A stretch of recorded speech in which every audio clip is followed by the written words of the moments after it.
Welcome back, everyone, for the final day of the build on the Falcon. To quote the great Bob Ross, I had a happy little accident yesterday and skipped a step. Just some minor cosmetic details, nothing structural, thankfully. So I'm going to do that right quick.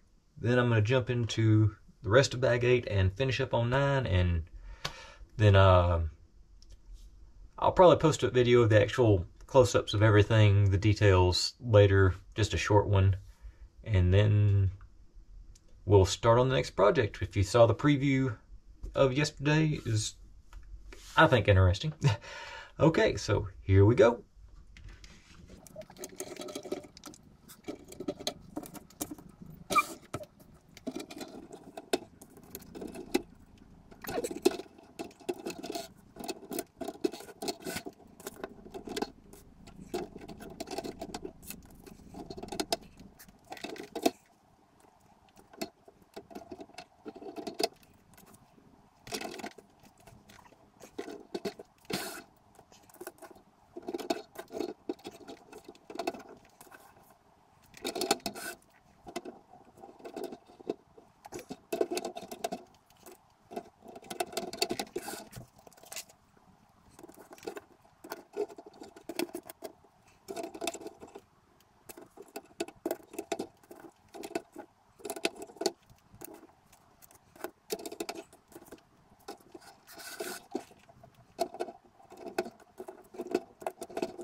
Alright guys, that completes the build. I had a little technical issue where I had to stop. You may have noticed the subtle edits I put in. This was fun. I like it. I'm very pleased with the final result. I am disappointed there's only room for one person in the cockpit. Got all my... I got Ray and Finn over in the gunner's deck, and I got Chewbacca over here with BB-8 chilling. Got the bad guys in here too. I'm assuming they broke down. They're just getting them a ride home. It's Lego after all. Alright, so like I said, I will post a better view of all this stuff later on today, and then I will do my unboxing for my new project tomorrow. Be sure to check out the preview I did yesterday, and like I say, I will see y'all tomorrow, and then we'll get into the 3-day-a-week schedule after that. Have a good one, guys.